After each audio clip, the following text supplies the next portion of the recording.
Olá, queridos amigos, sejam todos muito bem-vindos a este abençoado estudo do Evangelho Redivivo, um programa de estudo continuado de iniciativa da nossa Federação Espírita Brasileira. Estamos vendo o livro 5, o Evangelho de João. Vamos interpretar a mensagem de Jesus do Novo Testamento, versículo a versículo, à luz da doutrina espírita.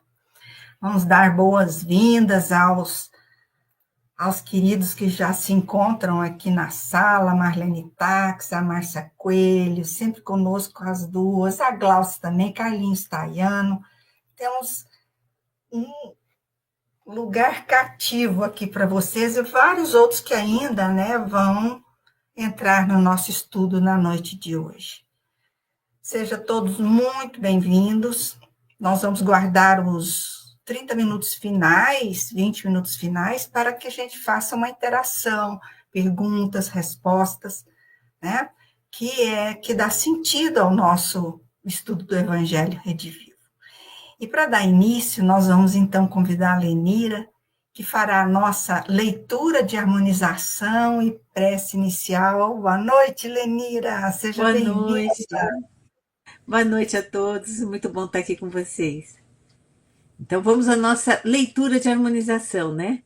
E hoje essa leitura está no livro do Evangelho dos Humildes, do Eliseu Rigonati, é o capítulo 26, intitulado Pedro nega Jesus.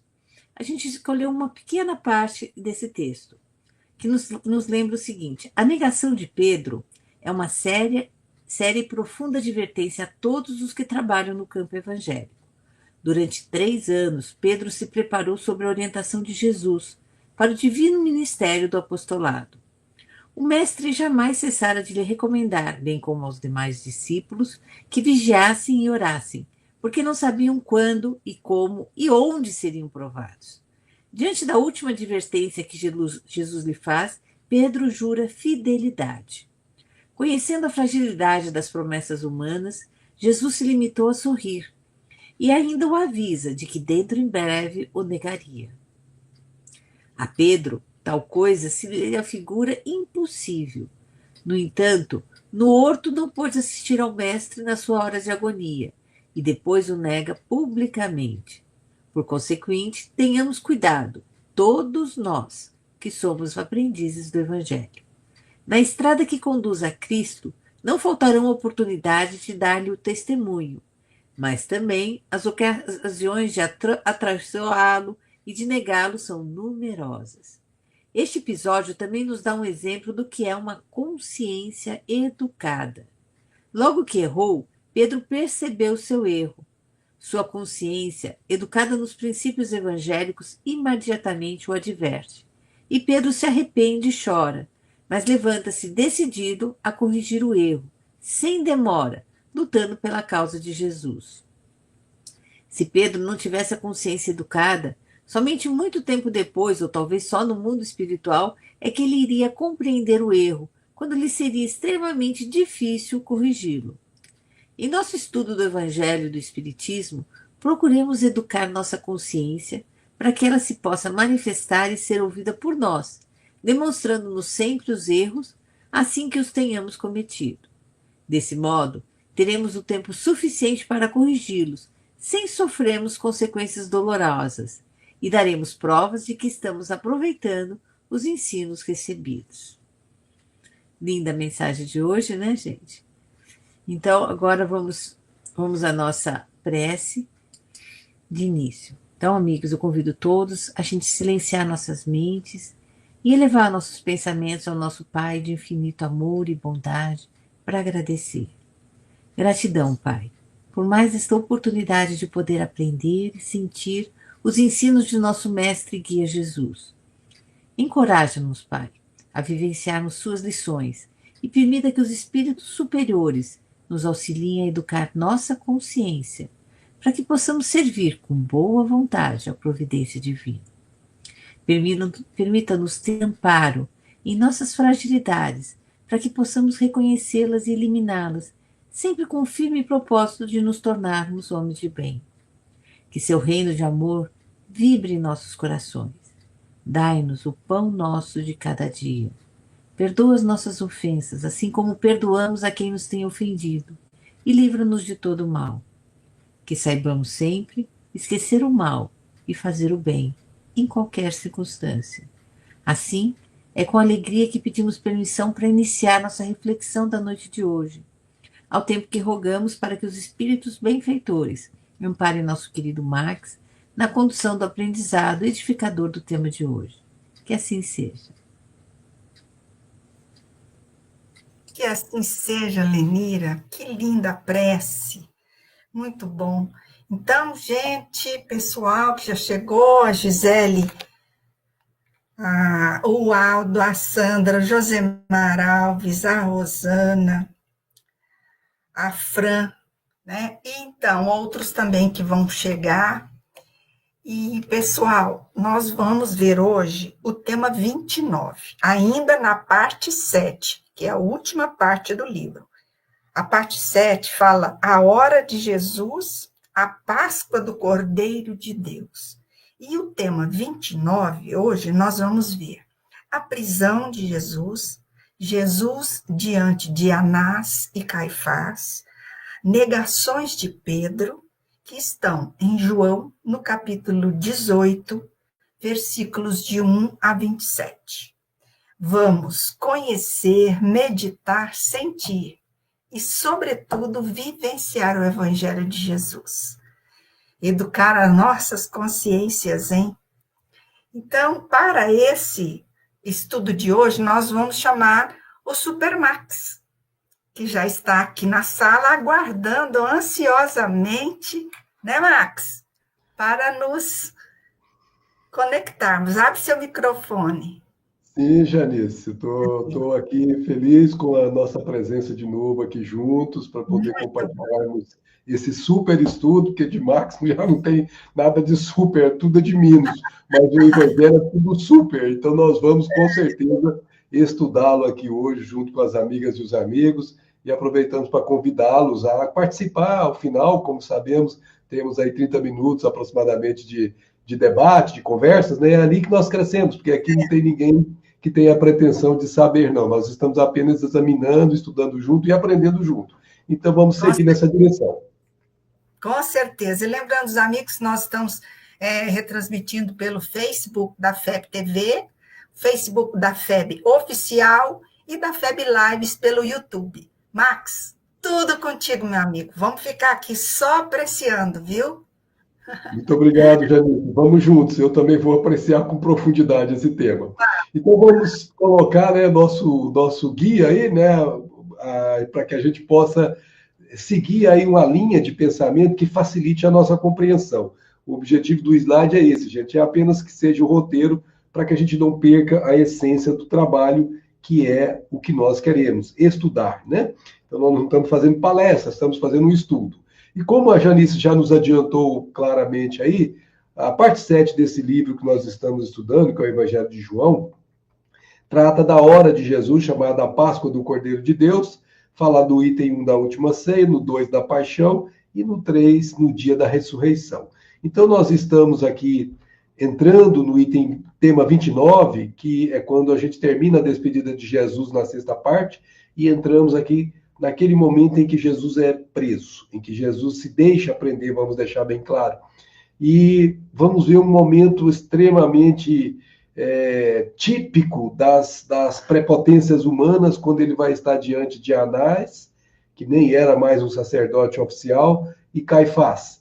E vamos observar como a força tende a ser aquela que se utiliza, mesmo quando vestindo roupagem religiosa.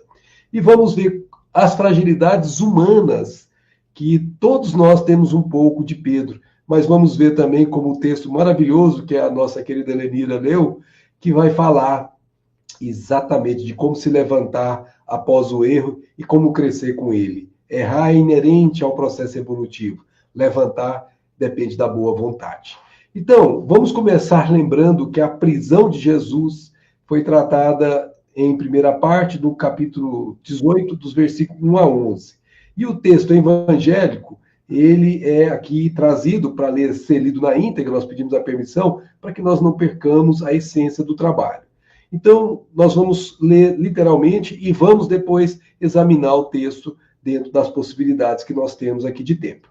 Tendo dito isso, Jesus foi com seus discípulos para o outro lado da torrente do Cedron. Lembra que ele tinha estado com os apóstolos e ele disse certas coisas importantes que nós vimos no último encontro aqui nesse mesmo local. Havia ali um jardim onde Jesus entrou com seus discípulos. Ora, Judas, que o traía, conhecia também esse lugar, porque frequentemente Jesus e seus discípulos aí se reuniam. Judas, então, levantando a corte e guardas destacados pelos chefes dos sacerdotes e pelos fariseus, aí chega com lanternas, archotes e armas. Sabendo Jesus tudo o que lhe aconteceria, adiantou-se e lhes disse: A quem procurais?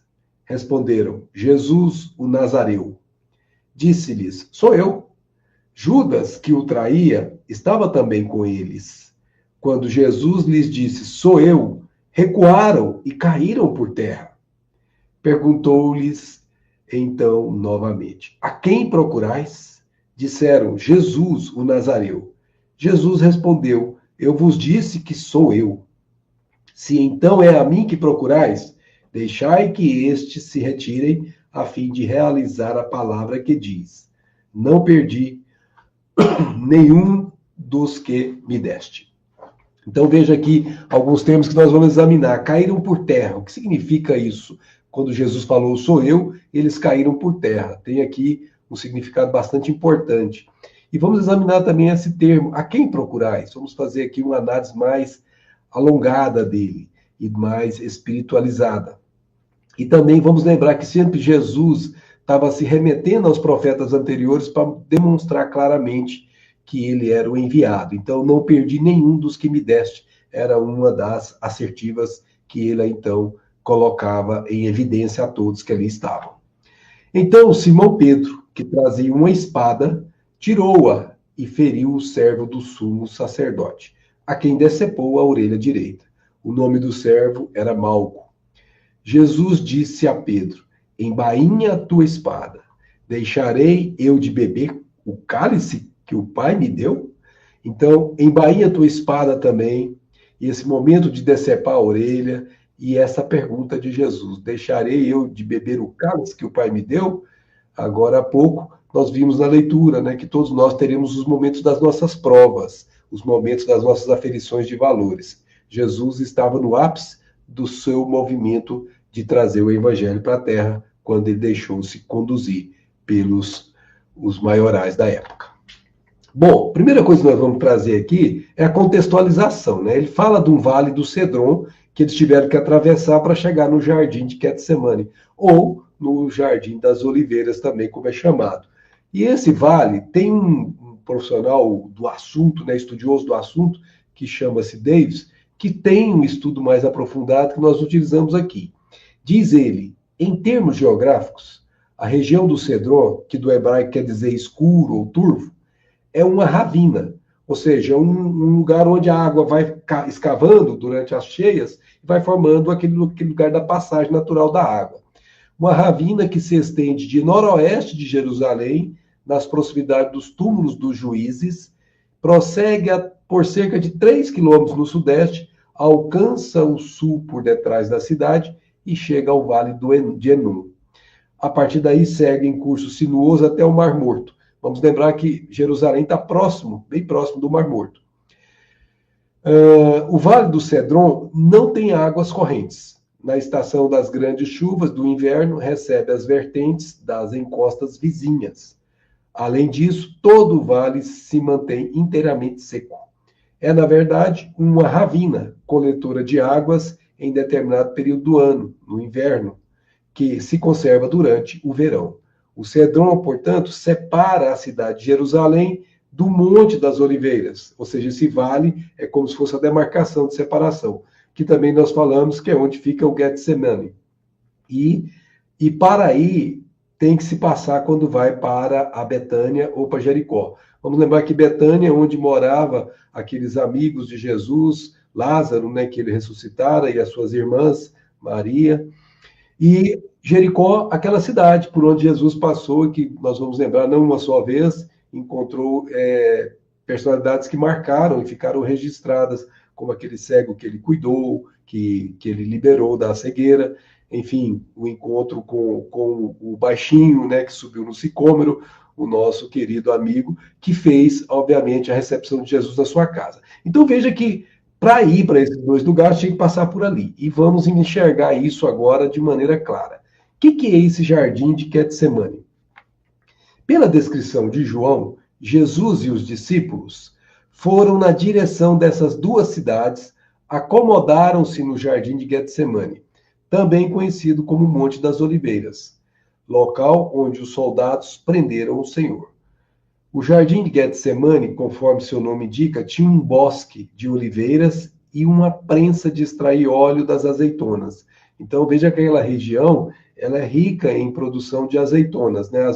As oliveiras são bastante comuns naquela região, coisa que não é comum, por exemplo, no nosso país. Subida ao Monte Vibratório. Bom, nós vimos aqui a região, contextualizamos, entendemos um pouquinho o que é um, o que é outro, mas é importante que a gente nunca perca a oportunidade de enxergar as possibilidades de fazer vamos dizer assim, a interpretação que não fique presa apenas naquilo que é textual, que fique, obviamente, vinculado àquilo que é o espiritual. E é isso que nós queremos aqui agora abordarmos juntos. Então, vamos dar uma olhada com um pouco mais de cuidado aqui no que vai dizer o nosso querido Pastorino, Carlos Torro Pastorino, que escreveu sobre isso de maneira muito, muito profunda. Diz ele assim: como já vimos de outras vezes, para orar, Jesus sempre, aí abre aspas, sobe ao monte. Gente, é simbólico, né? Você tem que subir de vibração. Por isso que é o monte de vibracional que a gente está dizendo. Isto é, eleva suas vibrações, pois só subindo a frequência vibratória conseguirá sintonizar com a altíssima faixa que vem atingir a casa do Pai. Lembra que quando Lenira leu o texto, lá estava escrito lá que Jesus ensinara a Pedro e todos os demais, inclusive a nós, a vigiar e orar. O que é isso? Perceber quando você está num monte, você está na base do monte, vibrações que não são adequadas, orar para subir essas vibrações e não entrar em tentação com as nossas próprias fraquezas. Além disso, temos que considerar o simbolismo, não apenas do monte, entre aspas, como também desse monte, porque esse monte era o das oliveiras. Mas o que tem isso a ver, Max? Ora, nós sabemos que desde a época de Noé, a oliveira simboliza a paz. Lembra da pombinha branca com o raminho de oliveira? É um símbolo, gente, mas é um símbolo que aqui é importante para as nossas extrações das coisas profundas que estão por trás das letras. Tendo elevado suas vibrações automaticamente, penetra na esfera da paz interna, que nada poderá alterar, pois se torna inatingível às vibrações baratônicas do mundo. Ou seja, de baixas vibrações, né? De pressões muito fortes, de pressões elevadas, e que são mundanas. Então a gente sai dessas zonas baratônicas para as zonas que são as zonas leves, suaves. Aí temos, pois, uma lição que a todos nós servirá. Nos grandes momentos que procedem ou acompanham os passos decisivos de nossa vida, como acompanhava o de Jesus naquele momento, mesmo quando as forças negativas do antissistema nos atacam, o que é o antissistema? É o mundo nos convidando para ser mundanos. E o que são os convites divinos? É viver no mundo sem ser mundano. É vencer o mundo como Jesus nos ensinou a fazê-lo. Mesmo quando as forças, então, nos atacam, nós não vamos cair. Por quê? Porque precisamos subir a sintonia e penetrar na paz. A paz que esse mundo ainda não pode dar, como Jesus afirmou. Por isso ele nos deixou. A fim de não sermos atingidos em nosso eu profundo pelos distúrbios provenientes do mundo externo. O que é eu profundo aqui que o Pastorino nos traz, gente? É a nossa essência, né? Nós somos criaturas, estou falando por mim, por favor, egoístas e muito centradas, eu-centradas, né? Egocentradas, Então, quando o mundo externo suscita nesse egoísmo, nesse orgulho, nessa vaidade, é muito comum a gente entrar em ressonância com esse mundo externo, ou seja, a gente se deixar levar pelos convites fantasiosos que esse mundo de formas e de convites passageiros nos faz. E se nós não tivermos elevado o nível vibratório, acabaremos entrando em tentação. E aí, então, seremos mais um do mundo que cai. E caindo, teremos que levantar. E se soubermos levantar, tivermos já consciências educadas, como vimos na leitura que a Lenira nos trouxe, nós já teremos condição de reconhecer o erro e nos fortalecer para não cair novamente, ou cair pelo menos vezes. Bom, agora que nós fizemos essas duas observações fundamentais, a parte geográfica e a extração do espírito da letra nessa passagem, vamos dar uma olhada nesse texto agora com um pouco mais detido com alguns movimentos que nos importa aqui reter. Envolvidos no clima de paz e serenidade de sempre, esse era o clima que está ao lado de Jesus, aconteça o que acontecer, era sempre paz e serenidade. Não importa se ele estava sendo atacado, se ele estava sendo tratado bem, enfim, Jesus estava sempre em serenidade, sempre, mesmo quando sabia que ia passar pelo que passou. Jesus não se abateu, nem destratou os soldados que o prenderam no Getsemane, ou Monte das Oliveiras, como dissemos. A grande tristeza que se constata foi um dos membros do colégio apostolar, chamado Judas Iscariote, guiá-los até onde se encontrava o Senhor e os demais discípulos. Veja que nós vamos ter dois elementos que vão destacar aqui, Judas e Pedro. Judas, porque foi o traidor, foi o primeiro que realmente conduziu essa história, foi a pedra angular para que tudo acontecesse, não precisaria ser ele, mas ele se deixou levar, e nós sabemos, muito mais envolvido por um outro modo de ver, que não conseguia ainda entender Jesus direito, não compreendia, e ele achava que o reinado de Jesus deveria ser pela força dos homens, não tinha ainda alcançado a profundidade do Evangelho. E também irá aprender a duras penas, ao contrário de Pedro, que aprende na própria encarnação, ele irá aprender ao longo de sucessivas encarnações. E conforme Victor Hugo nos diz, Leon Denis nos diz, ele vai se regenerar, vai se tornar redimido perante esse erro, quando ele vai viver a personalidade que nós sabemos que é Joana d'Arc. Então, todos nós podemos cair, mas todos nós podemos levantar. Feliz daquele que se levanta na própria encarnação e já corrige na própria encarnação os erros que ainda cometeremos, como sabemos. Outro grande estudioso do Evangelho, Cabachuta, aliás, esse ano está fazendo 100 anos que a revista espírita, que ele fundou lá em Matão, está completando 100 anos, e é um trabalho nobre que o pessoal lá continua produzindo, e nós devemos muito a esse estudioso, que nos primórdios do Espiritismo no Brasil, começo do século XX, trabalhou muito em favor do Evangelho cristão à luz da doutrina espírita. Sem a indicação, diz Carbar, de Judas, a corte não encontraria Jesus com facilidade. E se o encontrasse, possivelmente não chegaria a aproximar-se do mestre, porque com o auxílio da oração e da concentração dos 12, dar-se-iam certamente importantes fenômenos de materialização de espíritos, como aconteceu no Monte Tabor. E os inimigos do Senhor não ousariam avançar, retrocederiam e iriam contar a seus chefes o que teria presenciado. Gente, isso não chegou a acontecer. Mas a simples presença de Jesus, lembra? Caíram por terra, foi a expressão que o evangelista João colocou naquela passagem que nós lemos agora há pouco. A simples presença, a imponência de Jesus, a magnanimidade de Jesus, já era suficiente para abalar qualquer um. E mesmo assim, Jesus quebra essa dificuldade que eles têm de se aproximar dessa força imensa e permite, perguntando a quem procurais, e coloca-se como um cordeiro manso à disposição deles. Então, se Jesus de fato quisesse, ele poderia ter feito, obviamente, todos os movimentos que evitariam que ele fosse apanhado. Como outros momentos nós vamos encontrar, Jesus desaparece de uma hora para outra, como parece desaparecer. Jesus se transfigurava muitas vezes, como no Tabor, como nós falamos, ali houve a transfiguração dele, e muitas vezes o desaparecer dele era um processo mediúnico, que ele, obviamente, detinha com a maior elevação possível. Porque, na verdade, Jesus deixou-se prender, como dissemos, pois fazia parte de sua missão, como consta em João. Por isso o Pai me ama, porque me deu minha vida para retomá-la. Ninguém a tira de mim, mas eu a dou livremente. Tenho o poder de entregá-la e o poder de retomá-la. Ele poderia, pois, livrar-se facilmente da corte, sem o uso de qualquer violência, como nos lembra Mateus em sua forma típica de escrever. Ou pensas tu, disse Jesus, que não poderia apelar para meu Pai, a fim de que ele pusesse à minha disposição agora mesmo mais de 12 legiões de anjos? Essa linguagem 12, nós sabemos, é simbólica também, nessa linguagem anjos também é simbólica, são espíritos elevados, e 12 é um simbolismo da cultura hebraica, né? E aqui, gente, é importante perceber, né, que nunca se usa violência, mas se usa os poderes do espírito sem que o outro seja violentado, apenas seja impedido de fazer o mal, quando assim acontecer-se necessário.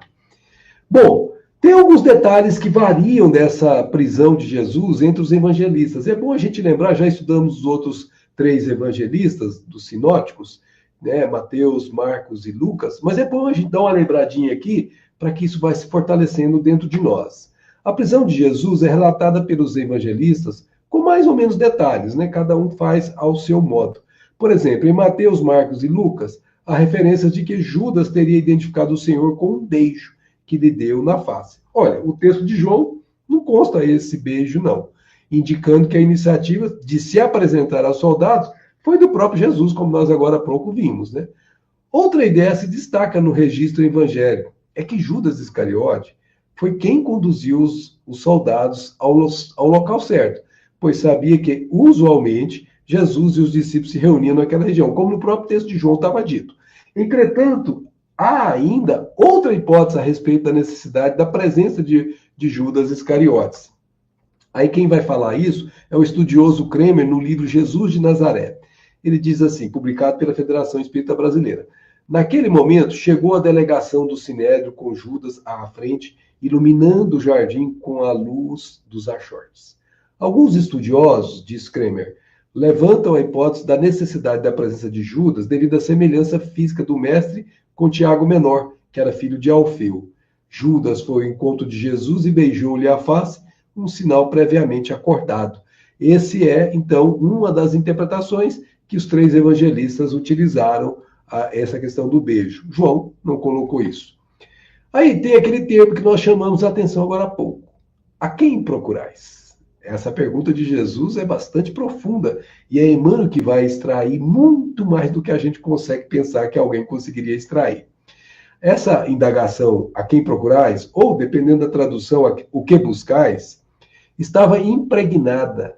A palavra é essa, gente, impregnada, ela estava revestida, né, de vibrações amorosas. Porque a gente quando fala, Jesus ensinou que a boca fala do que está cheio o coração, não é isso?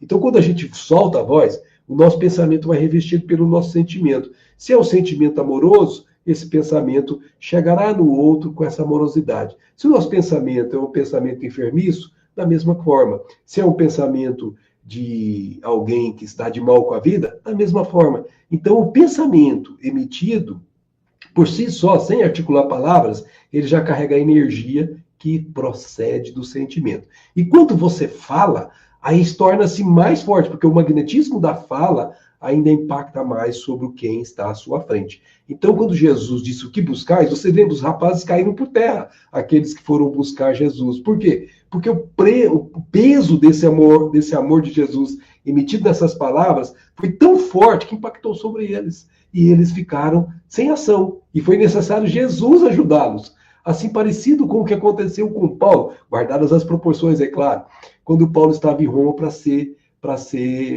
vamos dizer, assassinado, né?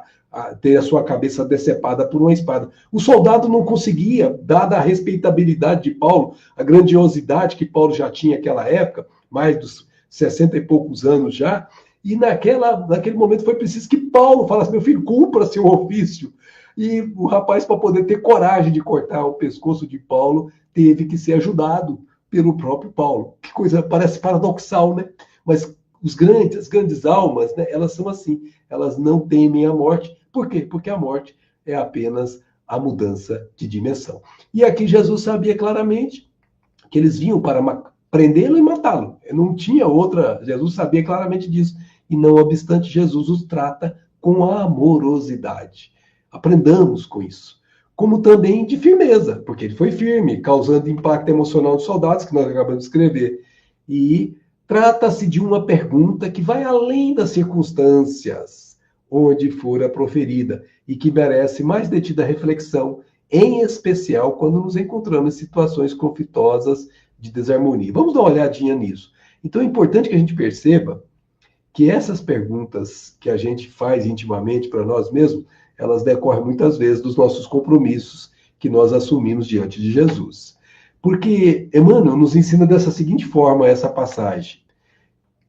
A cada criatura que desperta em mais altos níveis da fé raciocinada, ou seja, compreende porque faz, lembra? Nós temos aqui um lema desse trabalho que nós estamos desenvolvendo do estudo do Evangelho Redivivo.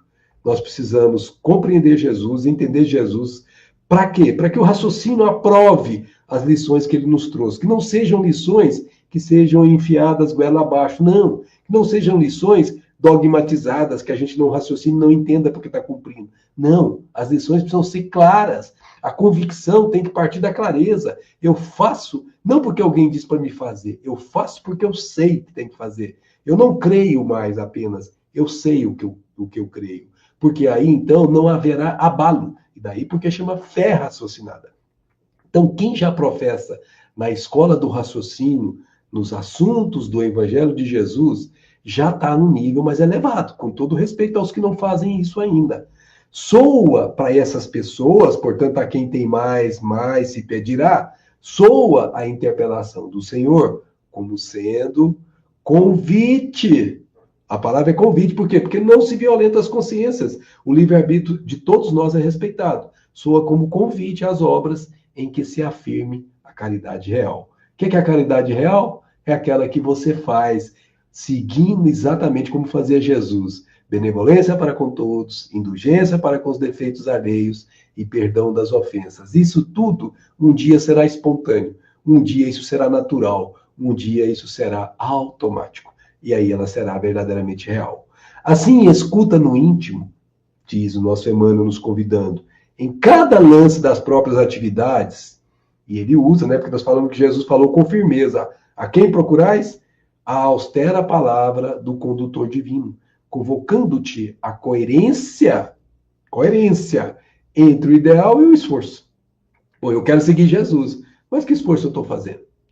Entre a promessa e a realização. Eu prometo, Senhor, eu prometo que você é fiel ao Senhor sempre, como Pedro prometeu. E Jesus apenas sorri e diz, essa noite mesmo, me negará antes que o galo cante.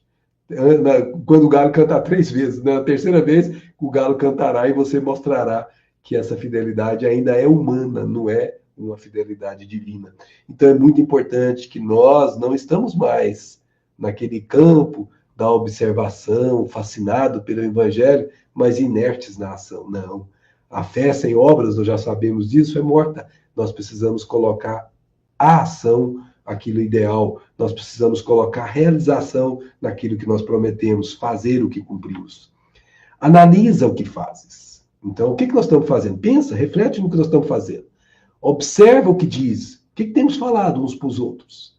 Medita em torno das tuas aspirações mais ocultas. Quais são os meus desejos mais profundos, aqueles que eu mais acalento dentro de mim, que o mundo de fora não se dá conta, mas que eu sei, que eu cultuo, que eu consigo manter dentro de mim, vicejando e dando vazão a eles. Perguntas essas fundamentais. O que eu faço, o que eu falo e o que eu sinto dentro de mim. Que resposta fornece a indagação ao Senhor? Depois de avaliar esses 3 estágios, o que eu diria para o Senhor? Quem segue o Cristo, vive-lhe o apostolado. Por isso que ele diz que quem lança a mão da charrua, que destorroa, como a Lenira mostrou na leitura anterior, o nosso solo duro, é aquele que não olha para trás. Então é aquele que realmente tem a fé certa de que aquilo que está fazendo é o que tem que ser feito. Por isso, disse Emmanuel, serve, coopera e caminha avante, sempre avante, mesmo que arrastando de joelhos desconjuntados, como disse Paulo, Mas vai para frente, meu filho e minha filha, porque esse é o caminho, nos dizem os benfeitores. Sem temor ou vacilação, porque o Pai sabe tudo, nenhuma folha cai sem a permissão dele. E vamos nos lembrar de que o verbo da verdade incide, cai sobre nós a cada dia, perguntando incessantemente: meu filho, que buscais? Que buscais? E a resposta dirá de nosso destino. Jesus repete a pergunta: a quem procurais ou o que buscais? Saindo do estupor que os guardas estavam, né? Respondem que procuravam Jesus o Nazareu. O Senhor responde-lhes: se então é a mim que procurais, deixai que estes se retirem. Com esta resposta, o mestre exime os discípulos de qualquer culpa, protegendo-os e livrando-os da prisão iminente. Gente, é verdade que no primeiro momento, se vocês prestarem atenção, Jesus foi preso. O Pedro até acompanhou junto com o João do bom tempo, mas o Pedro não conseguiu ficar depois que ele negou, ele realmente ficou muito deprimido intimamente e saiu. E ficou só João, vamos lembrar que só estava João e as mulheres no pé da cruz, que nós vamos estudar mais à frente. Então, se você prestar atenção aqui, é esse movimento de você largar Jesus sozinho que a gente tem que tomar cuidado, né? Porque se a gente é aquele que está aprendendo com Jesus, vamos lembrar, ele nos livrará da nossa não necessidade, da prova quando ela não for a nossa. Então, naquele momento, não era a prova dos apóstolos, dos discípulos. Tanto é que eles não foram, eles só foram perseguidos muito mais tarde entre aspas, um pouco mais tarde, quando Paulo, né, o Saulo, começou a fazer aquela perseguição insidiosa. Mas antes disso, eles conseguiam trabalhar e nenhum deles foi colocado em, vamos dizer assim, nenhuma posição de ser perseguido, como caçado, literalmente falando. Só depois, aí sim, eles foram tratados porque eles se deram conta de que eles estavam propalando a doutrina de Jesus por onde iam. E eles, os judeus daquela época, julgavam que isso era ruim, como julgaram que era ruim Jesus, por isso resolveram matá-lo. Então veja que Jesus livrou os discípulos porque não era a hora deles, era a hora de Jesus. O Viana de Carvalho, que é outro estudioso, que pelas mãos do nosso Divaldo Franco, ele aduz dizendo assim: por onde passava, permaneciam as marcas inconfundíveis da compaixão e da misericórdia, obviamente Jesus, alterando o status quo de maneira irrefreável. Jamais houvera sucedido algo semelhante ao que ele fazia e nunca se repetiria na humanidade. Ou seja, essas atitudes de Jesus, de atender com amorosidade, mesmo sendo preso injustamente, de livrar os apóstolos, de se deixar conduzir como um cordeiro manso, isso é um exemplo de compaixão e de misericórdia, como veremos lá no alto da cruz, perdoando os algozes que separaram aquele que deveria ser solto daquele que deveria ser condenado. Barrabás, o que tinha, era realmente o criminoso solto e o justo condenado. Mesmo assim, a altura elevada de Jesus era de misericórdia, de compaixão por aqueles. Pai, perdoa, eles não sabem o que fazem. Aqui nós percebemos a grandiosidade desse ser que nós estamos tendo nele as nossas referências de vida. Detalhes do momento da prisão, para a gente ter um pouquinho mais de pontos aí para poder considerar nos nossos aprendizados. Está lá o Kremer de novo, analisando no mesmo livro Jesus de Nazaré. Então lançaram mão de Jesus e o prenderam. Pedro, com a sua personalidade forte e impulsiva, e era assim mesmo, desembaiou um punhal ou uma espada e acabou cortando a orelha de um servo do sumo sacerdote, que nós sabemos por João que se chamava Malco. Neste momento, o mestre dirigiu-se firmemente para Pedro e ordenando-lhe, então era mandatório, que interrompesse aquela ação. Naquela confusão, os discípulos se dispersaram após verificarem que o mestre não realizaria nenhuma ação para se soltar. Talvez esperassem um milagre. Preste atenção, gente. Muitos criticam a negação de Pedro e muita gente se prende nisso ao invés de analisar a vida dele depois.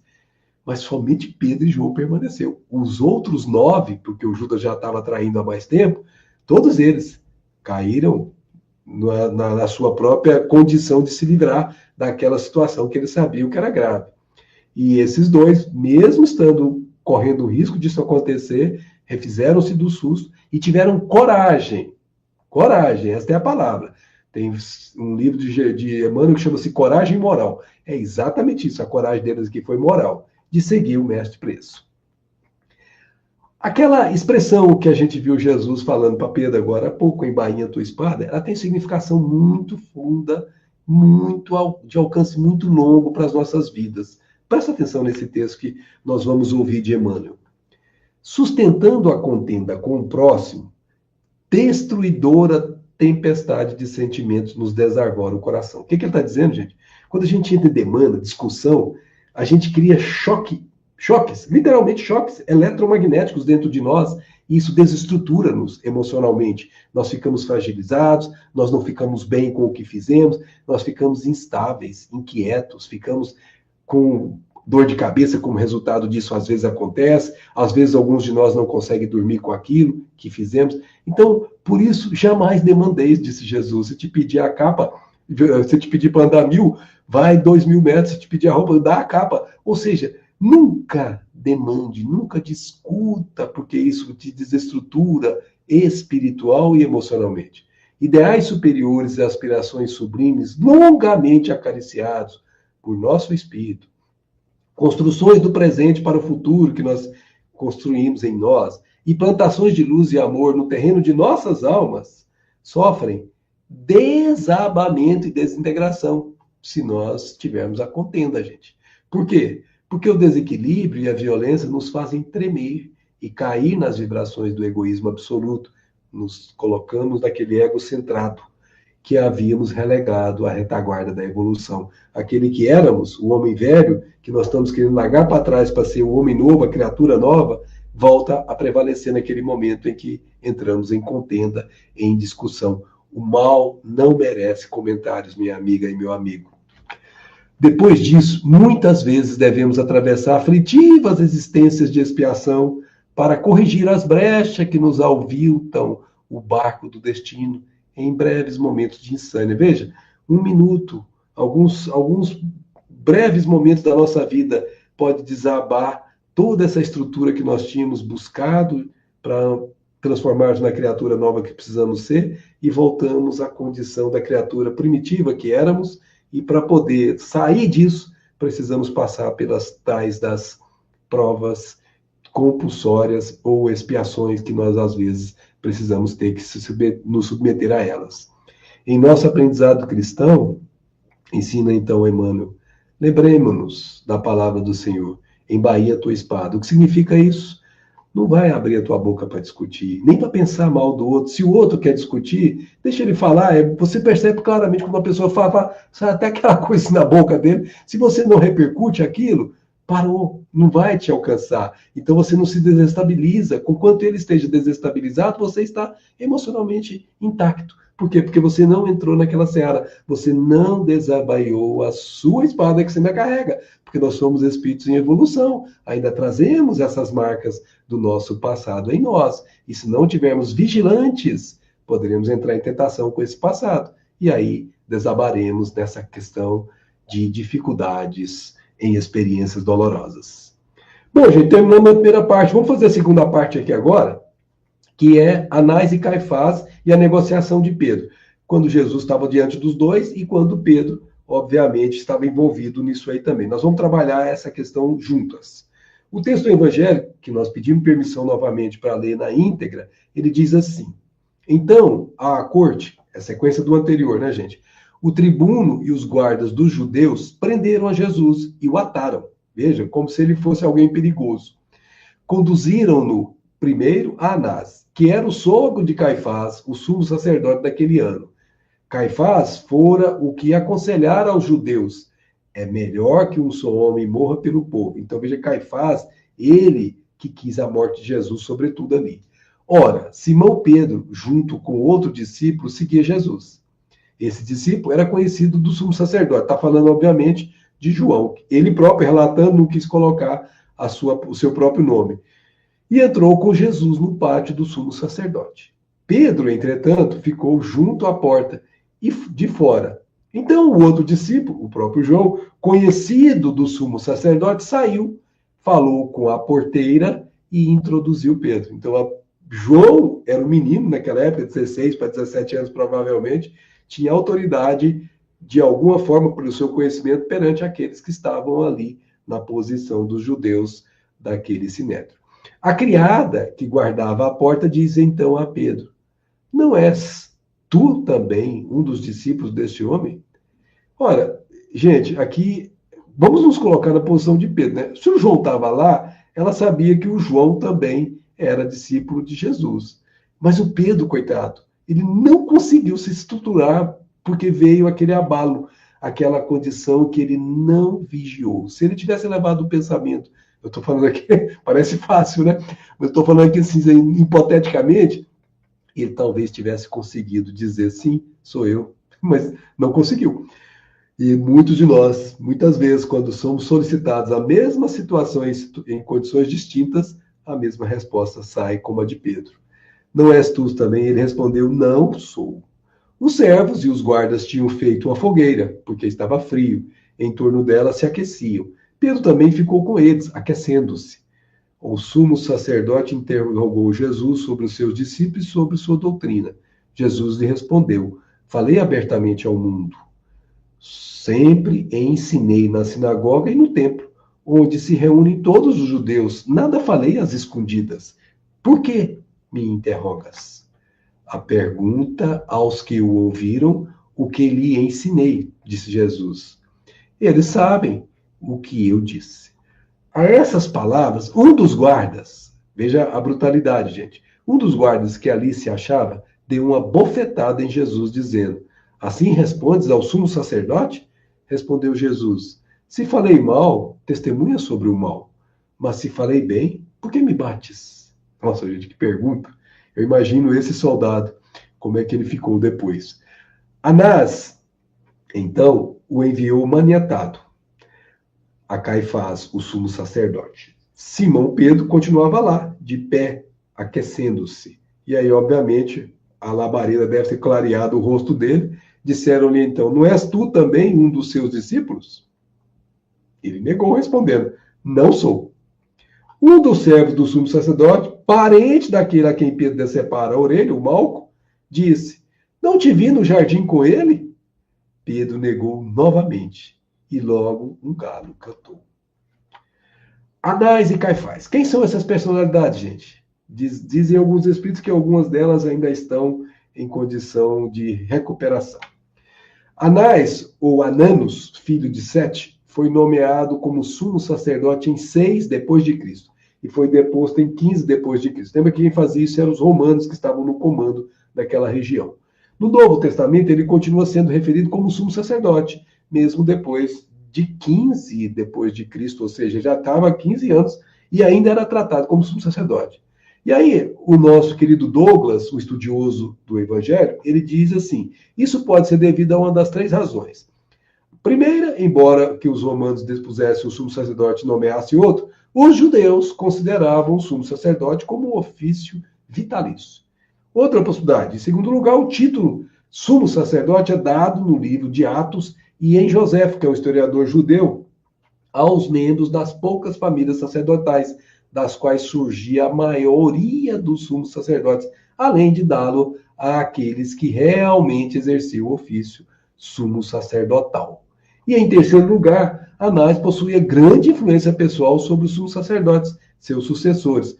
Mas, gente, 5 dos filhos dele e Caifás, que era o genro dele, se tornaram sumos sacerdotes. Então ele realmente era poderoso lá perante as suas estruturas religiosas.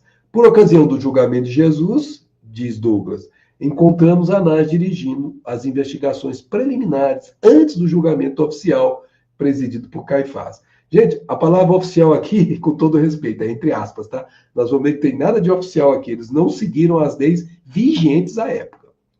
O tenebroso grupo, com soldados e autoridades do templo, levou o mestre amarrado para a casa de Anás, ex-sumo sacerdote, que, embora deposto, vamos repetir, pelos romanos, cerca de 15 anos, ainda mantinha intacto seu privilégio na comunidade. Anás, na verdade, gente, foi o grande incentivador da luta contra Jesus, e Caifás foi quem queria a morte verdadeira dele, de Jesus. Pela releitura atenta dos momentos finais de Jesus, segundo o relato dos 4 evangelistas, Mateus, Marcos e Lucas, e além de João, que nós estamos estudando, tudo indica que a atuação de Caifás era muito fraca. Ou seja, ele não era aquele sujeito que era viril, que era forte, tinha uma posição clara, né? Você vê que o soldado bateu em Jesus e nada se faz, nada se movimenta quando era com Anás, e a mesma coisa será com ele. Ao contrário, ele irá mostrar a força dos fracos, que é a força da imposição pela força, na verdade. Praticamente inexistente, permitindo que sobressaíssem as ações do sogro Anás, que inclusive foi quem conduziu a interrogação de Jesus. Somente após essa interrogação, em particular, Jesus foi encaminhado a Caifás, que por sua vez enviou o Senhor a Pilatos e interventores de César. Vamos ver, gente, 3 processos com Anás sendo interrogado, com Caifás, e nós vamos ter o diálogo de Pilatos com ele também, bastante marcante, vamos ver em outra oportunidade. E, obviamente, Jesus se posiciona igualmente nos 3 movimentos. Caifás, também chamado José, né, que é obviamente conhecido como Caifás, mas o nome dele era José, foi sumo sacerdote mais ou menos de 18 a 36 depois de Cristo, por um longo significativo tempo. Quando então foi deposto por Vitério, que era o governador da Síria, um governador romano, é claro. Era genro de Anás, como já sabemos, e parece ter trabalhado cooperando bem de perto com ele. Era sumo sacerdote no tempo de julgamento de Jesus e durante as perseguições descritas nos primeiros capítulos do livro de Atos. É mais um registro. Aí, como nós falamos da prisão não oficial de Jesus, por que nós falamos isso? Porque a prisão foi executada, como vimos, à noite. À noite, gente. Vocês lembram? Tinham que ir a shorts, lanternas. E nessa mesma noite, deram um princípio ao julgamento contra a lei e os estilos do povo judaico. Eles não estavam respeitando nem a lei deles. Pois não se admitia que um processo corresse depois de recolhido ao sol. Mas assim devia acontecer, porque, diz o nosso querido Bittencourt Sampaio, porque aquela hora, gente, era a hora dos hipócritas, era a hora do poder das trevas, era a hora do poder da força sobre a bondade. E Jesus, como um cordeiro manso, se deixou conduzir. A corte encaminhou-se à casa de Anás para apresentar-lhe Jesus, ferindo os preceitos da lei. Por quê? Porque Anás não exercia, como sabemos, a autoridade judiciária, e sim Caifás, seu genro. Então ele não tinha nem ter participado, para ser bem claro aqui. A apresentação de Jesus, preso como se for um malfeitor, e Anás foi para cortejá-lo, pois ele odiava a doutrina de mestre, como também enalteceu o genro Caifás, que exercia autoridade em Israel. A resposta do divino mestre, calma e digna, é um ensinamento para os homens que não devem perder de vista, a alerta Bittencourt Sampaio, tanto quanto todos os demais que ele dera perdão às injúrias, às ofensas e aos mais sangrentos ultrajes pelo qual passou. Agora vamos falar um pouquinho de Simão Pedro, que nós estamos encaminhando para o final, gente. A vida de Pedro, nós podemos aqui fazer uma análise de Pedro bem clara. E olha, muitos de nós somos parecidos com Pedro na primeira fase, tá? Eu estou falando de mim. A vida de Pedro pode ser dividida em 2 etapas ou 2 fases. A primeira vai do seu encontro com Jesus até o evento da negação, após o qual tem início a segunda etapa. A gente poderia dividir em 3, né, gente? É claro, antes dele conhecer Jesus, depois que ele conhece Jesus até o momento da negação e depois da negação. Mas pouco importa para nós aqui a vida dele como pescador anteriormente. Não tem importância do ponto de vista evangélico para nós aqui. Então nós dividimos em 2. Se na primeira identificamos um Pedro por vezes vacilante, na segunda verificamos que a coerência das suas ações demonstra a conquista da maturidade. O que agora há pouco Nelira nos deu? Consciência educada. Ele tinha consciência educada, teve a grandeza espiritual, como precisamos ter todos nós, quando erramos, de como reconhecer o erro, chorar pelo erro como ele chorou, pelo erro cometido, não ter medo de colocar-se diante dele, como fez diante de Paulo e diante de todos os apóstolos na casa do caminho, em vários momentos. Leia Paulo e Estevão e você vai ver isso claramente. Em Atos dos Apóstolos também fica isso. Você vai ver claramente a maturidade de um espírito que já tinha conquistas de consciência educada. Ademais, ter como foco a negação seria deixar de ver o que se passou depois. Então, meu amigo, É como a gente tem falado, tem muita gente que fica vendo o Cristo crucificado. A doutrina espírita nos ensina a ver o Cristo ressurrecto, o Cristo descrucificado, o Cristo vivo, o Cristo que trouxe vida e vida em abundância. Assim como Pedro, assim como Judas, aqueles que cometeram deslizes como qualquer um de nós poderia cometer. Vamos ver o que eles fizeram depois, o crescimento que eles conseguiram com o empenho da sua força de vontade. Aí nós vamos trazer um texto aqui de Amélia Rodrigues, que recorda a profunda dor do arrependimento que invadiu a alma desse menino, ou melhor, desse grandioso discípulo que ele depois se tornou apóstolo, que é o Pedro, no pátio do sumo sacerdote, porque ele estava sentado ao redor da fogueira para aquecer-se e ouviu o galo cantar e lembrou-se que acabara de negar o seu mestre por 3 vezes, e aquilo deve ter calado fundo dentro da consciência dele. E ela diz assim, lá nas Primícias do Reino, um livro magistral da nossa querida Amélia Rodrigues. Voltou-lhe à mente aquela noite cruel, noite de insanidade. Quantas noites de insanidades ou dias de insanidade nós também não temos passado, hein? 3 vezes o mestre o inquirira 3 vezes o apontaram antes. Não é também dos discípulos deste homem? Interrogara a porteira da casa do sumo sacerdote. Não sou. Gritara quase que inconscientemente. Temor que causou dentro dele faz com que grite quase inconsciente. Um peso terrível caiu-lhe sobre as têmporas inflamadas. Quis correr e gritar. Não somente o conheço, amo também. Não foi possível fazer. Uma força superior impeliu Pedro a dizer: não sou. Misturou-se aos demais, com a mente obnubilada, quando as labaredas clarearam o seu rosto e lhe disseram, identificando-o: não és também um dos seus discípulos? Cólera surda estourou no âmago de seu espírito inquieto e falou com ressentimento, sem poder conter-se: não sou, nunca o vi. Ó céus, estava louco. Como podia negar o rabi? Que força dominava a sua fraqueza?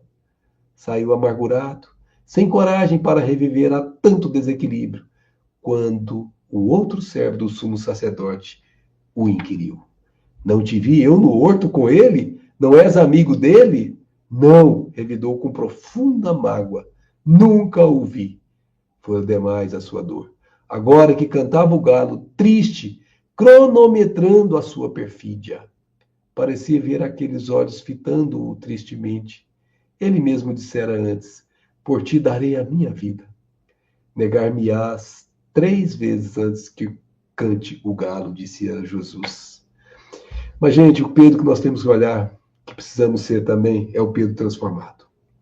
Na Casa do Caminho, ou na estrada de Jope, ou Jopa, ou em Antioquia, no mundo mediterrâneo, ou em Roma, a veneranda figura do Simão Pedro foi a pedra angular da igreja de Jesus para a humanidade. Lembra que Jesus chamava de Pedro de Cefas, a pedra.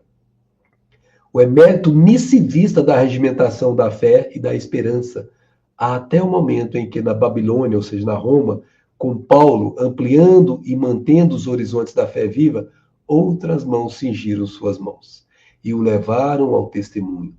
Foi o discípulo por excelência, Simão Pedro, pedra e pastor, que se levantou do engano para viver Jesus até o último instante, apacentando os cordeiros do seu rebanho de amor. Pedro, tu me amas? Sim, Senhor. Pedro, tu me amas? Sim, Senhor. Pedro, claro que tu amo, Senhor. Então apacenta as minhas ovelhas. E ele cumpriu, minhas amigas e meus amigos. Ele cumpriu. Por isso, minha amiga e meu amigo, os ímpetos do Pedro que ainda há em nós, o Pedro da primeira fase, existe. O homem velho, a criatura velha que somos, existe em nós. Vamos embaiar nossa espada, porque Jesus tinha que beber o cálice dele. Nós também precisamos beber o nosso no tempo certo. Muita paz a todos e muita paz a todos, e permanecemos aqui para as nossas conversas. Excelente, hein, Max? Muito bom. Eu gostaria de chamar para a tela a Lenira, a Lucy, o Hélio, Na hora que o Hélio entrar, né? Ele acho que deu uma saidinha. Marluce. Sejam bem-vindos ao Hélio chegando aí. Nós temos participação lá no chat ativamente da Marcela Esteves, né, hein, Hélio? Marcela está aí firme. Obrigado aí, Marcela, pela participação. Aí. Muito participante. Convidamos a todos que gostariam de conversar conosco, que colocassem aí a sua observação, sua dúvida, né, para a gente trocar mais ideias aí, né? E a Marcela, então, coloca para nós assim, ó, Max e outros. A vigilância nos permite identificar os momentos em que nos afastamos da paz, seja por influência externa ou por nossas próprias imperfeições. E ela coloca também, ao reconhecer esses desvios, podemos corrigir o rumo, retornando o caminho da serenidade e da harmonia. Então, deixamos aí para... Eu queria comentar que o Marx conseguiu até me sensibilizar, porque toda vez que eu ouço a história de Pedro, eu me vejo muito envolvido, porque eu acho que todos nós somos muito parecidos com Pedro. Então, em termos de discípulos, talvez o que mais se assemelha somos nós.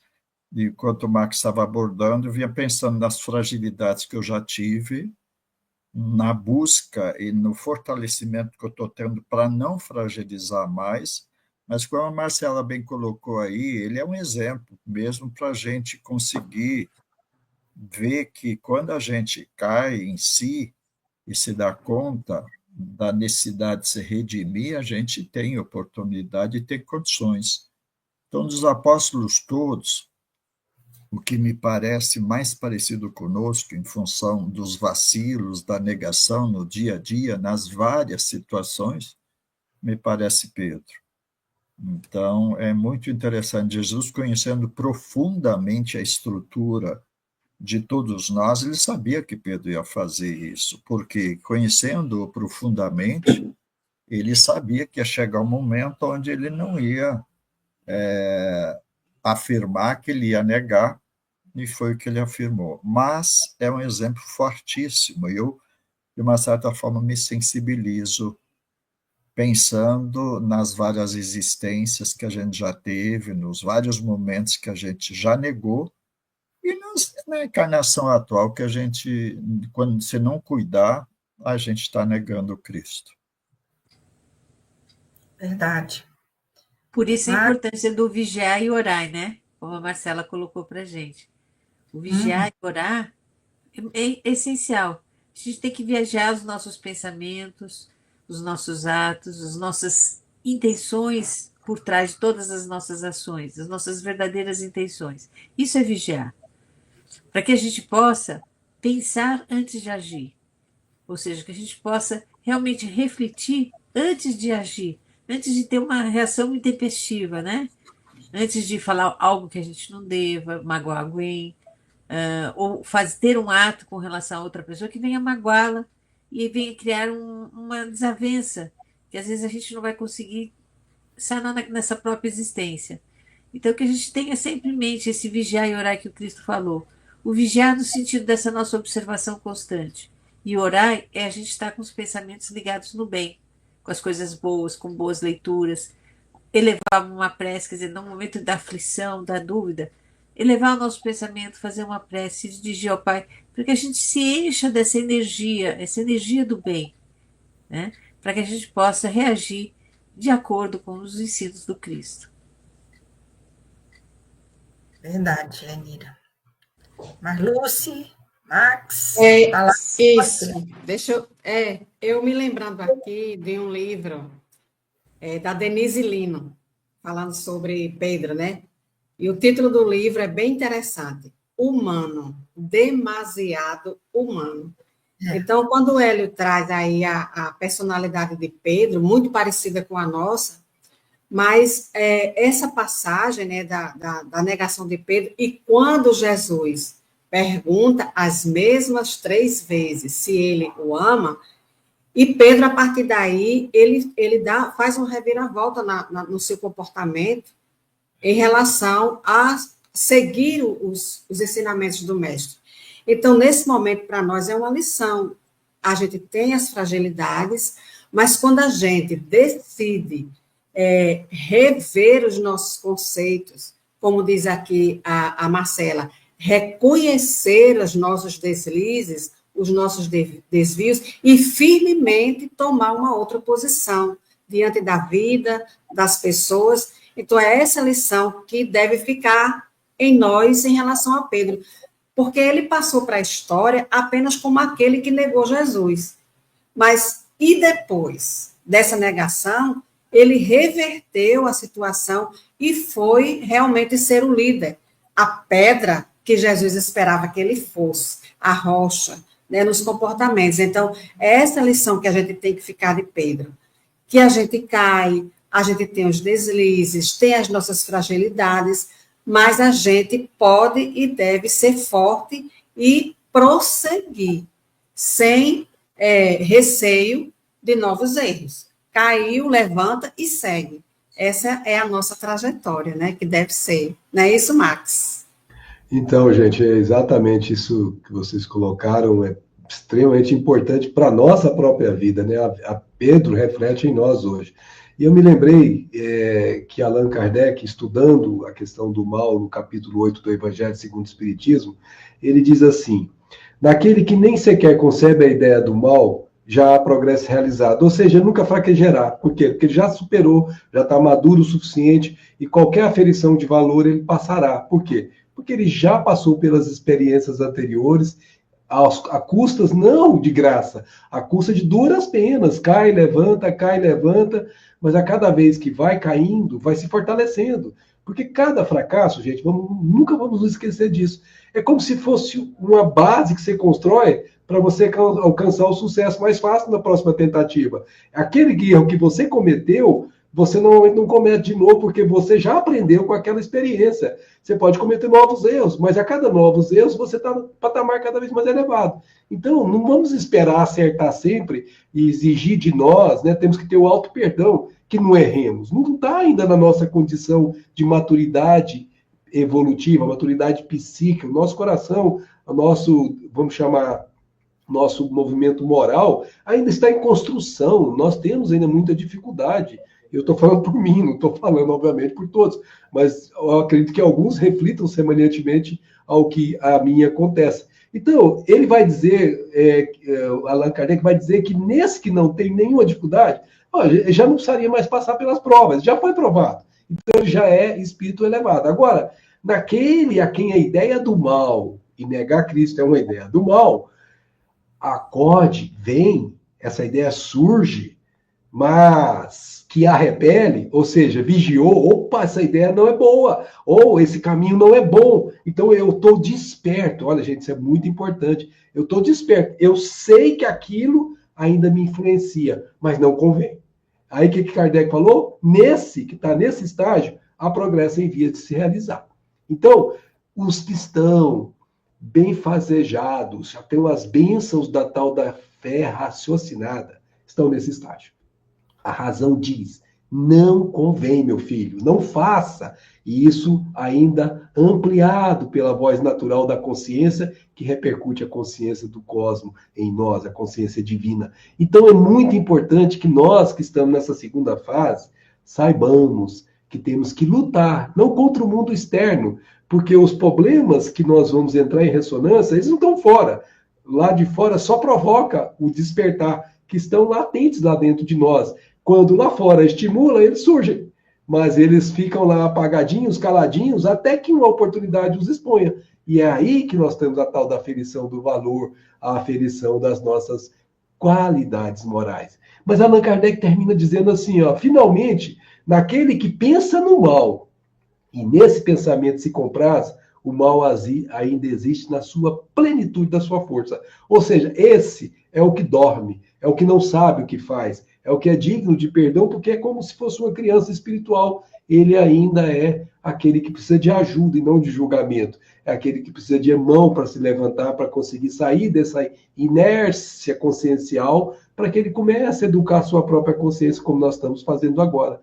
Aí sim, esse é o movimento. Os que estão lá em cima nos ajudando, os que estão fazendo as provas. Os que estão fazendo a prova ajudando aqueles que nem conseguem ainda verificar que tem necessidade de fazer prova. E o mundo que nós habitamos é esse, gente. É a conjugação desses três. Temos os benfeitores ao nosso lado o tempo todo nos ajudando a subir.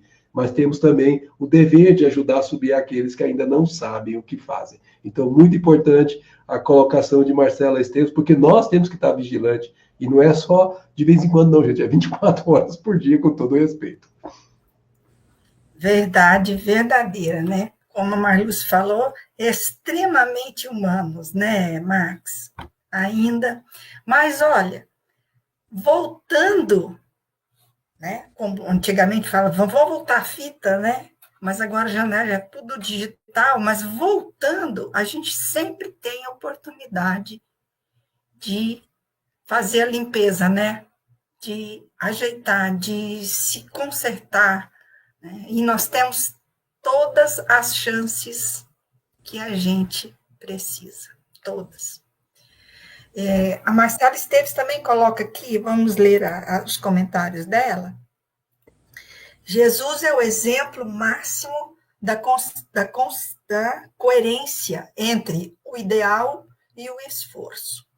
Ele viveu e ensinou o amor incondicional, a caridade e o perdão, e dedicou sua vida a esses valores. E aí eu complemento dizendo... Dela. Pode falar, pode falar. E aí, quando eu falei antes que nós continuamos negando, porque Jesus continua existindo e fazendo isso, que a Marcela citou. Então, muitas vezes nós estamos apegados a 2000 anos atrás, a presença do Cristo vive entre nós. Mas nos dias atuais eu me vejo muitas vezes negando ele nas situações que o dia me apresenta. São inúmeros aspectos e, de repente, eu não estou bem lúcido, não estou com a atenção voltada, a vigilância suficiente, e quando eu vejo, eu estou na negação. Porque toda vez que ele me encaminha alguém que precisa ser ajudado e eu não ajudo, eu estou negando. Estou repetindo Pedro. Então, nós teríamos, né, uma maravilha de humanidade, nós vamos ter uma humanidade regenerada, onde nós vamos ser mais espontaneamente praticantes desse amor incondicional. Mas o Cristo continua, ele é esse irmão que ele está sempre vibrando para que a gente consiga acertar.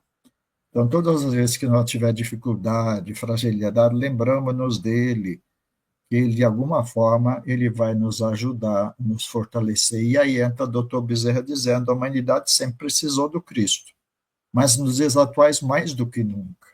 Né? Nessas atrocidades, nessas insanidades que a humanidade está praticando, só Jesus na causa, como diz os meninos. Então, Cristo continua aí, estimulando a cada um de nós, que a gente consiga ser instrumento fiel.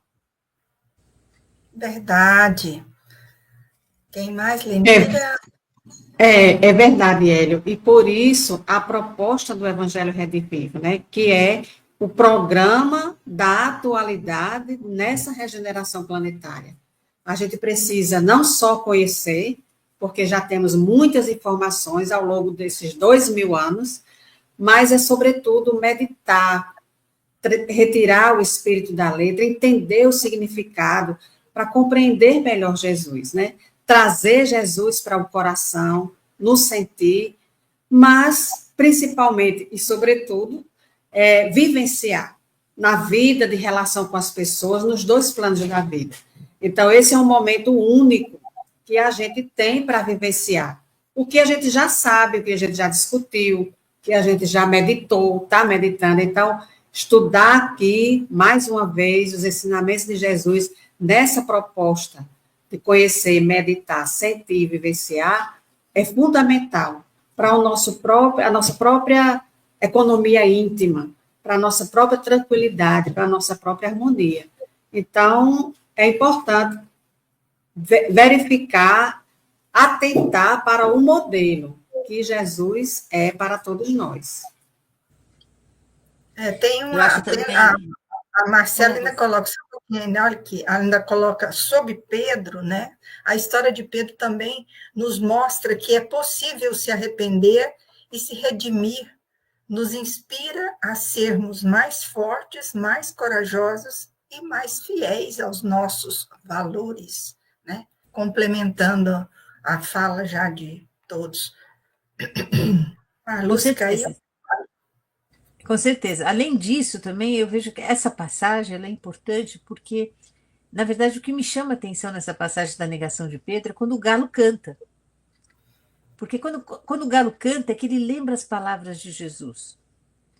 E aí é uma preparação para o próprio Pedro, para ele entender depois a ressurreição no terceiro dia, aquilo que Jesus havia falado para eles, os pequenos detalhes que estavam na fala do Cristo que eles não entendiam ainda e que eles só foram compreender com o tempo. A cada ato, a cada situação que foi se apresentando, eles foram tendo mais confiança. Por isso essa maturidade, essa mudança, essa coerência foi chegando. Eles passaram a entender com profundidade o que o Cristo já falava com eles na intimidade. Só que eles ainda não viam tudo aquilo. Jesus falava que ele iria ressuscitar no terceiro dia, que iria ascender aos céus, mas eles não entendiam aquelas palavras. Então, eu acho que essa passagem é uma primeira passagem que mostra para Pedro, principalmente para Pedro, a importância dos detalhes da fala do Cristo. Ou seja, o galo vai cantar. E o galo cantou e ele realmente havia negado. Foi aí que doeu na alma dele, porque ele falou que ele jamais, ele jurou fidelidade. Então ele viu que aquilo era possível e como Jesus já tinha esse conhecimento, já tinha acesso a toda aquela situação. Então eu acho que isso é uma preparação para os passos seguintes, principalmente para o Pedro. E eu acho que a gente também tem que ver isso na nossa vida. A gente passa por situações que estão nos preparando para situações futuras. E às vezes naquele momento a gente ainda não consegue enxergar, não consegue ver a importância daquela dor, daquela aflição, daquele momento difícil. Mas todos eles são importantes para essa nossa transformação, para essa nossa mudança, para essa nossa fé que precisa ser solidificada, ela precisa ser robustecida, né? Ela precisa se fortalecer, para que, de fato, a gente consiga evoluir, né? Como espíritos imortais que somos. Né? E então, aproveitando esse comentário de Lenira, e junto com os demais, é importante a gente perceber o seguinte, né? Se você observar historicamente a evolução humana, né, e nós estamos envolvidos nela, há muito pouco tempo atrás, com todo respeito, muito pouco tempo atrás, nós nem tínhamos acesso ao Evangelho. Ele era restrito aos que detinham o poder da igreja. Eu me lembro que aqui no Brasil, no final do século XIX, para início do século XX, uma das autoridades do Evangelho que estava na Terra encarnado na personalidade de Eurípides Bassanufo, ele, para poder ler o Evangelho, porque ele era coroinha do padre lá, que era aquele sistema que existia, ele teve que pedir o padre Paixão, que era o nome do padre que eles ficavam com ele, emprestado o Evangelho para ler em casa durante a noite, mas devolver no dia seguinte para o padre, porque as missas, ainda no Brasil, eram em latim. É verdade. E quem é que entendia? Somente depois de Gutenberg não foi em todo lugar, foi pouco a pouco. É que essa Bíblia, esse Velho Testamento, esse Novo Testamento, começou a ser disponibilizado para mais pessoas e não ficou restrito a um que é detentor desse poder de divulgar o Evangelho. E ele passou pouco a pouco. Você vê, o Brasil, século XIX, século XX, você não tinha acesso. E agora, nos dias atuais, você vai num hotel, qualquer hotelzinho que você vai, desses tradicionais, você encontra um pequeno Novo Testamento lá dentro, como se fosse uma coisa assim. Todo mundo tem que ter, gente. Tenha isso, pegue logo, corra. E nós aqui na doutrina espírita, gente, com todo respeito, nós saímos daquela fase em que o acesso ao Evangelho não existia. Entramos naquela fase em que o acesso ao Evangelho era limitado. Entramos naquela fase em que, quando começávamos a entender alguma coisa, não podíamos perguntar, isso é mistério de Deus. Quando nós começamos a perguntar e começamos a ter resposta da doutrina espírita, nós começamos a perceber que as respostas faziam como se estivesse assim, ó, bebendo aquela água, morrendo de sede. Ai, meu Deus, quanta coisa. Aquilo vai saciando. Mas ainda continuávamos, apesar dessas respostas superiores, vivendo do mesmo jeito, muitos de nós. foi preciso passar o que a Lenira colocou. A experiência da movimentação da vida é que faz tocar. Aquele ensinamento que você compreendeu, ele só vai fazer sentido para você como você vive aquela experiência que você está passando naquele momento da sua vida, que cala fundo em você. No Pedro foi 3 vezes, e aquilo foi suficiente quando o galo cantou. Um simples cantar de galo foi para ele um despertar profundo que ele não tinha até então obtido, apesar de conhecer por 3 anos o Evangelho. Estava ali, de frente com o detentor do Evangelho, que ia ensinar apenas experiências. Ele não estava desperto completamente. Quantos de nós não somos assim? Ao longo desse século todo, travamos contato, e muitos de nós aqui, com todo o respeito, estou vendo ali embaixo o Hélio, que já esteve lá, como nós, já estivemos lá naquelas escolas religiosas, agimos até como padres, como diáconos, sei lá o quê, e hoje, quantos de nós ainda têm dificuldade de fazer? Sim, eu sou seguidor de Jesus, sim, eu o conheço, aliás, eu o amo, me mate também. Quantos de nós têm coragem de fazer isso? Ainda não caímos na real em muitos casos. Estamos fazendo isso aqui hoje, gente. O que nós estamos fazendo? É um edifício, isso é um processo de construção. A cada tijolinho desse que nós colocamos na sexta-feira conversando aqui, isso vai mexendo na estrutura da gente, de uma forma que quando passarmos por uma experiência, que vai ser às vezes uma experiência impactante, ela será aquela experiência que fará com que nós modificamos a nossa vida para sempre. Talvez alguns de nós já tenhamos passado, outros estarão passando, outros passarão, não importa. Cada um tem seu tempo. Mas no momento em que nós tivermos a coragem de dizer, eu neguei Jesus, eu não devia, eu não queria, mas não consegui, eu neguei Jesus. Nunca mais o negarei. E nunca mais o negou Pedro. Então nós temos que buscar o mesmo caminho, minha amiga, meu amigo. Temos essa oportunidade de ouro de examinar o Evangelho versículo a versículo. Quantas vezes na história dessa humanidade isso foi oferecido? Minha amiga, meu amigo, é raríssimo. O que nós estamos tendo aqui nessa casa máter do Espiritismo é uma coisa ímpar no estudo do Evangelho neste planeta Terra. Vamos beber dessa água com avidez, mas vamos fazer com que essa água faça com que nós nos movimentemos na direção do Pai que nos oferece. Verdade, Max. Hélio, quer falar mais alguma coisa? Não, eu estava procurando aqui no Evangelho exatamente o que a Lenira falou, e achei aqui no Marcos 13, 33, exatamente essa questão da necessidade da gente olhar, vigiar e orar. A humanidade costuma orar muito, a humanidade está orando, mas sem a vigilância de vida e muito menos sem a observação. E que Marcos fala, que o Cristo falou, estai de sobreaviso, ficai de sobreaviso, estais atentos, e aí vigiar e orar. Então, o quanto que nós precisamos estar atentos, vamos dizer assim, com as situações do dia para não negar o Cristo e não repetir o Pedro, então. Com certeza. E tem muitas pessoas também, como o Max falou, que Jesus descrucificado é como a doutrina apresenta, né? Que vê Jesus, assim, uma imagem teórica, uma imagem lá de 2000 anos atrás, mas Jesus nunca deixou nós, ele está sempre conosco, né? A gente tem que perder essa visão, né?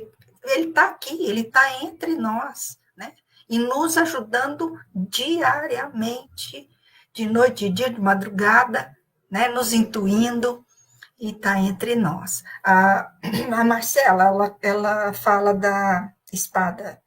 Poderíamos dizer que embainha tua espada seria tudo o que tem a ver com evitar a violência e a intolerância? Com certeza.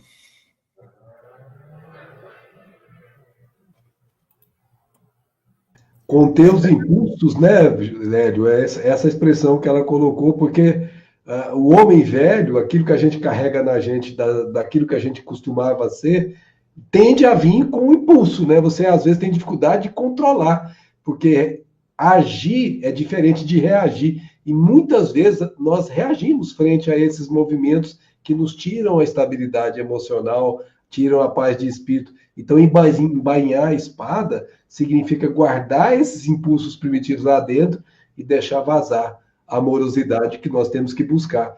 É fácil? Quem sabe é quem passa pela experiência. Mas como é que você vai conseguir vencer se não passa pela experiência? Como nossos amigos disseram aqui, a gente vai cair, como vocês mesmos disseram, mas caindo consciente é diferente de cair, sem nem perceber que caiu, porque aquilo seria tão natural para ele que não é como se fosse uma queda.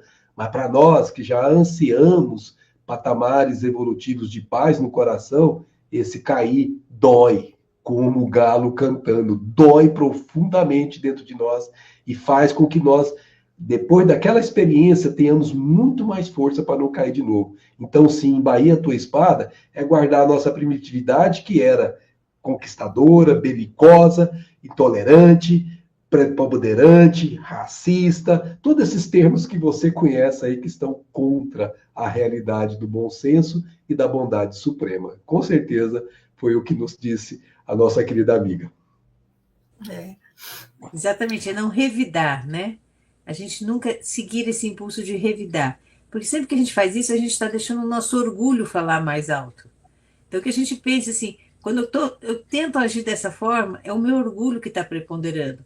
Eu me senti ofendida de alguma forma e estou reagindo. Então, calma. Para, vigia, observa como o Hélio falou, né? E para que você não revide, para que você não reaja à ação do outro, mas que você aprenda com aquela situação. Porque quando a gente para pensar, quando a gente observa a situação, a gente está aprendendo. Como se diz, o calar já é uma aprendizagem, né? A aguinha do Chico na boca, né? A aguinha do Chico na boca, exatamente. A aguinha do Chico na boca, com certeza. É uma coisa assim, vai ficar para sempre, viu? A Gláucia Araújo coloca para nós excelentes reflexões, que nosso olhar sobre a Terra refletisse sobre a nossa conduta atual. Jesus nunca deixou de estar presente, ó. Isso aí mesmo, viu, Gláucia? Jesus está sempre com a gente. Ainda dá a mão para a gente levantar. Tainá. Muito bom ouvir essa mensagem. Pode falar, Helenira. Eu falo assim, vê-lo exatamente como nosso irmão mais velho. Entender que todos estamos numa caminhada evolutiva. Ele já passou por tudo isso. Então, a gente está aprendendo. Lógico que ele está a passos luz da gente, mas é uma caminhada que todos nós percorremos, né? Faz parte da nossa evolução. E a gente entender isso é muito consolador. Por isso que a gente fala que a nossa doutrina é consoladora. Porque elas nos mostram o caminho no longo prazo, o caminho no futuro. Cabe você a seguir esse caminho. Mais rápido, menos rápido, a passos lentos, enfim, nos passos que nos permite aprender com segurança, com confiança, né? De fato, com coragem para enfrentar todos os problemas. Largar a estrada de Emaús, né, Hélio? Estamos caminhando lá na estrada de Emaús, assim, não estamos vendo, né? Então, às vezes a gente tem que pensar assim, vamos sair da estrada de Emaús. Não dá. A Tainá diz, muito bom essa mensagem, de ouvir essa mensagem encorajadora. É muito difícil manter os pensamentos equilibrados em ambiente de animosidade. Com certeza é difícil, não só em ambiente de animosidade, mas em outros ambientes também, porque vai depender somente da gente, né? Elaborar esses pensamentos para baixar a ira. Max, a ira, os 7 pecados capitais. Verdade, isso que a Tainá colocou é muito importante, gente, porque tem certos momentos em que aquela criatura velha que somos, ela é acordada e desequilibra, a gente realmente fica numa situação muito difícil de se superar. É por isso que esse mundo chama mundo de provas e expiações. Expiações, quando a gente não faz a prova de bom grado, vamos ter que fazer a prova obrigatoriamente, mas vamos fazer. Veja, nesse momento, Tainá, existem recursos que a gente pode buscar. Eu não sei, vou dar um exemplo pessoal meu. Tem certas situações que para mim são complicadas, que às vezes, sabe o que eu faço? Eu canto uma musiquinha mentalmente que me faz aquietar.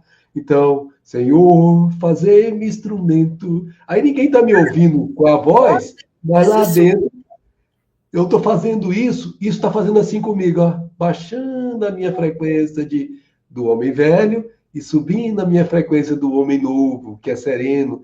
Aí o outro olha para você não reage, o outro para de te atacar. Mas isso é treino. Aí essa musiquinha, o outro continua atacando. Vamos cantar mais uma. Daqui um pouco a gente começa a fazer uma oração mental. Senhor, proteja o meu amigo, proteja a mim, proteja todos nós, nos ajude a estarmos pacíficos. Enfim, intimamente a gente vai conversando. Sabe o que vai acontecendo? Vamos sendo cercados das forças espirituais que nos protegem de nós mesmos, das nossas próprias fraquezas e nos ajudam a vencer a prova. A gente venceu a prova, mas foi ajudado. Aí você fala assim, Max, mas nem sempre. Claro que nem sempre, né? Tem certas situações que são complicadas de fato, mas, de novo, caiu. A hora que você acaba de cair, levanta e vai lá e conversa com a pessoa, pede desculpa, ou seja, aí temos que ter humildade. Aconteceu isso comigo pouco tempo atrás, e eu tive a coragem, né, de fazer como que o homem velho ficasse para trás, e eu fui procurar a pessoa, e a pessoa me recebeu super bem, e pedindo desculpa para mim também, porque ela se sentiu também além do que deveria ter sido. E uma coisa boba, uma conversinha que não teve nada de agressiva, mas foi uma coisa que não ficou bem. Então fomos lá, resolvemos, ficamos super tranquilos, em paz. Então, gente, a gente vai cair, não tem como, somos humanos. Como disse a nossa querida escritora Denise, demasiadamente humanos. Né? Demasiadamente. E temos que considerar isso como parte, não temos que fugir disso, é verdade, é realidade, nós temos que assumir a nossa própria realidade e vencer essa realidade transformando em outra. Esforços. Reconhece o verdadeiro espírita pelos esforços. Vamos fazer esforços. Verdade, verdade. Nós ainda temos algumas outras participações aqui do Carlinhos Daiano, vamos agradecer.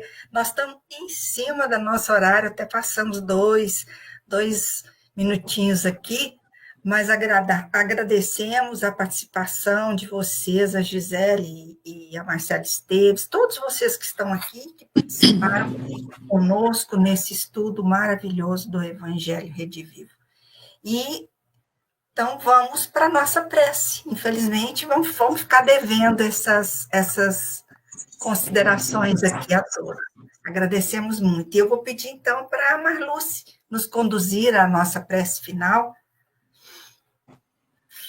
Então, que possamos, juntos, em uma só sintonia, em uma vibração, pensar em Jesus, visualizar a sua figura e agradecer pelos seus ensinamentos, pela sua vivência, pelo seu modelo de amor que devemos seguir. E pedir a Ele força, coragem, paciência e determinação para que possamos, a cada dia, a cada instante, a cada acordar, ter a força para melhorar os nossos comportamentos íntimos, os nossos ímpetos e embainhar, guardar a espada dos nossos sentimentos, sentimentos que nos levam a negar a Jesus. Pedro negou 3 vezes. Mas nós, quantas vezes negamos Jesus? Embainhar a nossa espada, guardar os nossos sentimentos negativos, as nossas atitudes, que negamos Jesus. No egoísmo, no orgulho, na vaidade, no personalismo, no fanatismo. Negar Jesus durante a nossa encarnação, que já o conhecemos, é de fato muito triste para cada um de nós. Mas que possamos, ao modelo de Jesus, as lições de Pedro, que depois de negar, também o amou, no exercício da tolerância, da paciência com seus irmãos, na liderança servidora, que passou então a executar a exercer. Ajuda-nos, Senhor, a guardar a espada das nossas dificuldades íntimas, capitaneadas pelo orgulho e pelo egoísmo. Ajuda-nos a sermos mais pacientes, tolerantes, simples, humildes no nosso caminhar. Que possamos, Senhor, a exemplo de Pedro, rever os nossos conceitos, traçar novos rumos. Sabemos que a nossa jornada não termina aqui. Haveremos de ir e voltar a este mundo terreno, para a cada vez mais embainhar a nossa espada, a fim de crescer na direção da tolerância, do amor, da humildade, do aconchego ao teu coração. Obrigado, Senhor, pelos ensinamentos que temos recebido.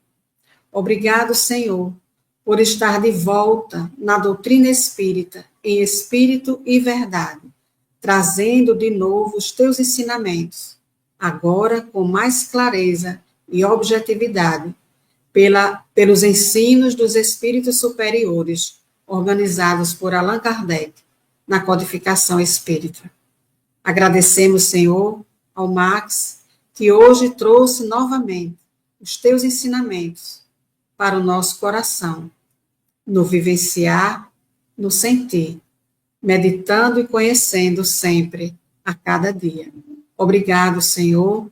Fica conosco, Mestre, dando-nos força e coragem para, ao cair, levantar sempre em tua direção, para a frente e para o alto. Como afirma nosso irmão Paulo, prossigamos para o alvo, e o alvo é Jesus. Gratidão, Senhor. Que linda prece. Obrigado, Marluz. Vou chamar todo mundo para a tela, o Hugo também, que está na técnica, nos conduzindo nesse avião, nessa viagem aí. Aí, Hugo, obrigado pela força aí na técnica, e a todos vocês que hoje participaram aqui do Evangelho, e todos aqueles também que estavam nos prestigiando aqui no chat. E como disse o Carlinhos Dayano, ele diz assim: lembrar sempre, sempre que podemos nos arrepender e trabalhar para reverter o quadro de equívocos. Valeu, Carlinhos. E esperamos vocês na próxima segunda. Um beijo no coração. Até mais.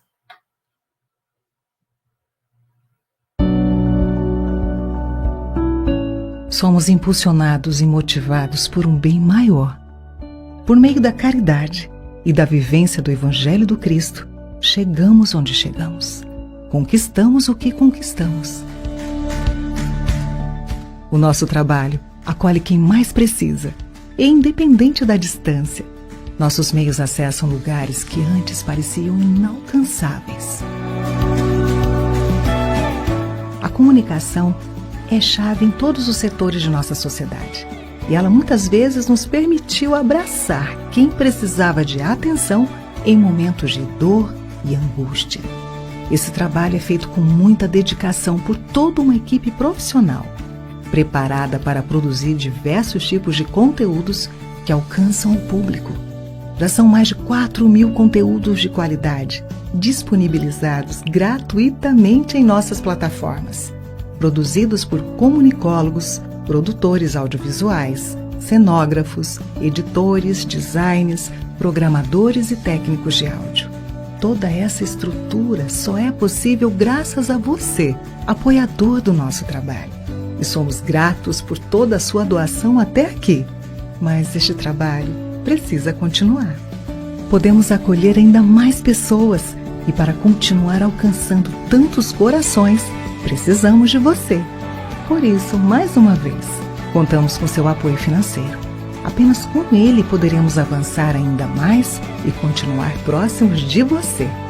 Trabalhamos pelo consolo, pelo esclarecimento e pela esperança. E sabemos que somente juntos com você poderemos fortalecer essa corrente. A Padrinha FEB TV. Estamos juntos com você através da FEB TV. Acesse doe.febtv.com.br e faça sua doação.